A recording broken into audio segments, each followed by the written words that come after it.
जब उनी 1996 मे 28 मा उनको जन्म भयो र उनी 5 वर्षको हुँदा उनको बुबाले अर्की श्रीमती लिएर जानुभयो। उनको बुबाले रक्सी पिउने र उनको बुबा र आमा झगडा भइरहन्थ्यो र त्यसै क्रममा उनको बुबाले उनी 5 वर्ष हुँदा छोडेर जानुभयो र समाजको दृष्टिकोणले मम्मीलाई साह्रै गाह्रो भइसकेको थियो र एक्लो मम्मी बाबाले छोडेर गइसकेपछि दादा अनि म बढ्ने खुवाउने एकदमै गाह्रो भयो मम्मीलाई। अनि समाजले पनि एकल महिलालाई हेर्ने दृष्टि नै फरक हुन्छ। त्यो दृष्टिलाई सम्हाल्न नसकेर पनि मम्मीले अर्को विवाह गर्नुभयो। हामी सानै उमेरमा बेसहारा र सङ्घर्षले बित्यो हाम्रो जीवन। त्यसै क्रममा मम्मीले अर्को विवाह गर्नुभयो र उनीसँग फुटबल खेल्ने एउटा बच्चैदेखिको रुचि थियो।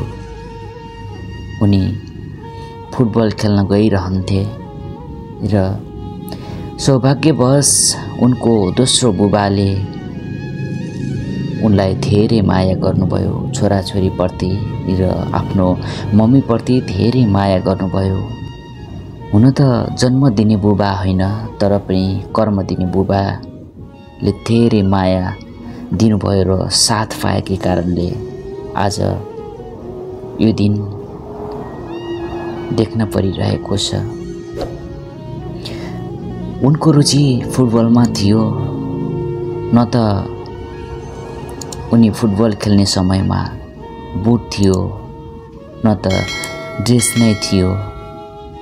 मनमा भने फुटबल खेल्ने अति नै इच्छा शक्ति जाग्ने र अरूले फालेका जुत्ताहरूलाई ताला लगाउँदै सिलाउँदै उनले फुटबल खेल्न जान्थे र बुबाले गाली गर्नुहुन्छ कि भनेर उनी घरबाट लुकेर फुटबल खेल्न जान्थे र सुरुमा उनी फुटबल खेल्ने बेला सुरुमा अगाडि गोल हान्ने पोजिसनमा खेल्ने गर्थे र एक दिनको कुरो थियो, कुनै पनि कारणवश उनी गोलकिपर बस्न बाध्य भए र उनी त्यस दिनदेखि उनले किपर एकदमै राम्रो जस्तो बललाई पनि रोक्ने त्यो प्रोफेसनल देखाए।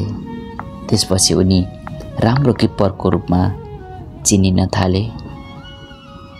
त्यस दिनदेखि कोचहरूले उनीप्रति करियर सुरु गर्नुभयो र 14 वर्षकै उमेरमा उनी काठमाडौँमा एपिएफ राष्ट्रिय खेलकुदमा सिक्ने अवसर पाए, खेल्ने अवसर पाए र सोही दिनदेखि उनी राष्ट्रिय अन्तर्राष्ट्रियसम्म पनि खेल्ने एउटा मौका पाए र उनी 15 अन्डरमा उनी अन्तर्राष्ट्रिय महिला टिममा खेल्न पुगे। सोही समयमा उनी सिपाहीमा पनि भर्ती हुन पुगे र 2019 मा नेपाल महिला राष्ट्रिय फुटबलको कप्तानमा पुगे। त्यसपछि पहिलो पटक उनी ग्रिसमा पनि खेल्न पुगेका थिए। सुसङ्घर्ष र मेहनतले आज नेपालको लागि शान र गौरव बनेका एक महान चेली उनको नाम हो, नाम एन्जिला तुम्बापो सुब्बा हो।